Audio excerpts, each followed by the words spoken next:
What's going on, comic book friends? Jimmy C. It's been a couple of weeks.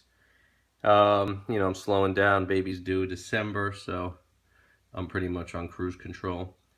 I did stop at a store upstate New York when I was away for work a few days, so let's kick it off.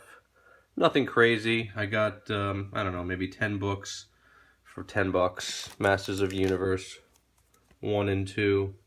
Nice high grade copy, classic X-Men one. He didn't really have a lot. He had a couple of Bronze Age Spideys. While I was there, someone came in and gave him $300 for all of them. He had like, I don't know, probably 30 of them. I didn't think it was a great deal, but to each his own. I got a couple of these. These are pretty cool. The anniversary issues. It's ones you don't see too often. Well, I don't. And then this one. I hear the Star are the hardest ones to get high grade. I believe Care Bears and like the Smurfs are also from the Star grouping. What else I get? Big shout out to Chad Hagar. Got a really nice copy of First Enchantress. There's a little half-inch spine split, but staples are tight. With a press, I think it'll come back at least a 7 to an 8. I'm thinking. I'm hoping. But thanks to him, shout out. I picked up a She-Hulk 9.4. I sold it on Instagram. I grabbed this at Comic-Con. I traded the kid the 2 Turtles books I had. I had Turtles 3 and 4 graded. I traded him those 2 for the She-Hulk, and I took a couple of I took 3 raw books off him. Nothing. First Jack-o'-lantern. It was a pretty fair trade. He thought that he was very hard to deal with. He didn't want to do any trades, but he thought the Turtles were worth more than they actually are. So that's the only reason he said yes.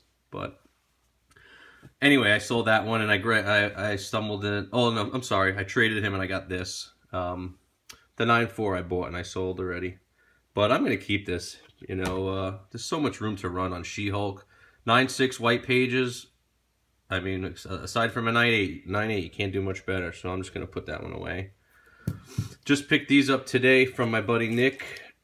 Nothing crazy. Got first Conan a 6.5 and Tomb of Dracula 4.0 Blade, but my friend Nick never presses his books, and I'm looking at this Tomb of Dracula.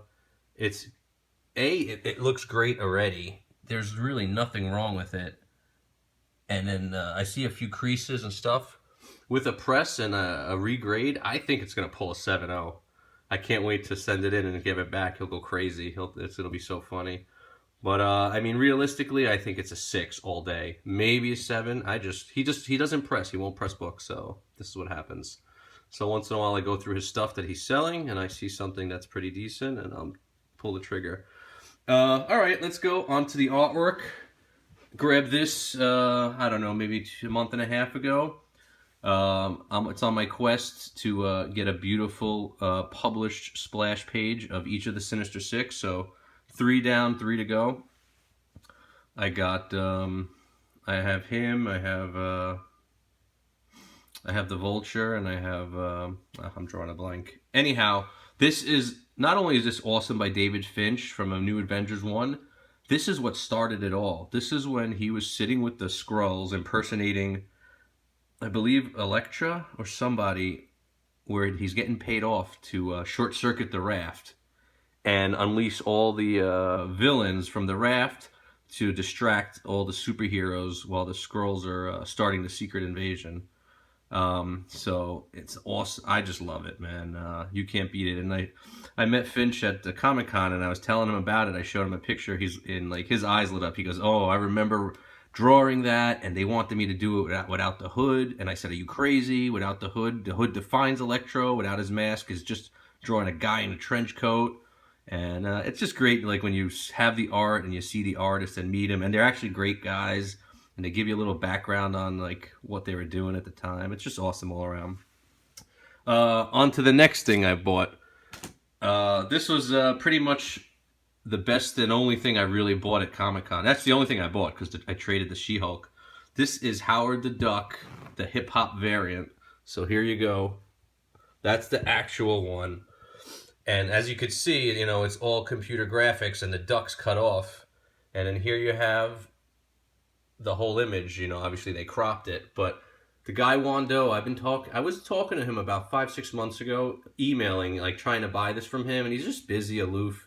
He's really a graffiti artist, and he just happens to like, do some comic artwork here and there. Well, he actually, he just got signed by a comic art dealer, but he kept his word, and he gave me the cover for the price we agreed upon previously, even though it was marked up like 10 times more at Comic-Con.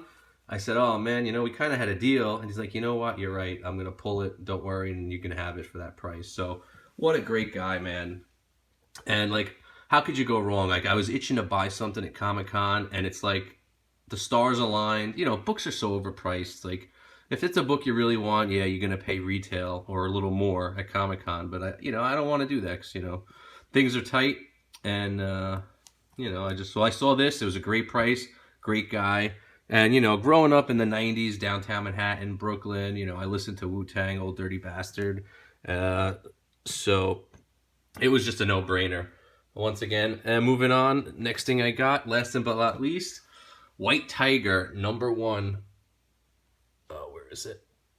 There we go. So for those of you guys that know, White Tiger, she was rebooted in 2007. The original White Tiger's niece, her name is Angela, I believe, Del Toro. So this is the cover by David Mack, watercolor. I just love this color when I bought it off the rack and I saw it, and this was like a true impulse purchase at auction. I just said, you know what, I gotta have it. And I pulled the trigger. So I met David Mack also at Comic-Con, and he kind of let it slip, that I think she's gonna be an Iron Fist. He didn't say it outright, but he was telling me like stuff, and then he bit his tongue. He goes, oh, forget it, you didn't hear that. So in case anyone hears it that knows him, he didn't outright say it, but I guess it's not really a spoiler alert because who knows what's going to happen. But I have a good feeling from what he was talking about. She's going to be an Iron Fist, and just makes this even more of a better purchase. And I'm just super happy. I love it. I'm going to get it framed. This is the next thing I'm going to get framed. This and my web cover. And it's just awesome. There's one other White Tiger cover I love. If it comes up for auction, I'm going to grab it. I didn't think I was into the watercolors too much, but he's just great, man. His run on with Jessica Jones and Alias, he's just a true talent. And he was another great guy to meet, I had a great time at Comic-Con talking to everybody. I was talking to Eric Larson.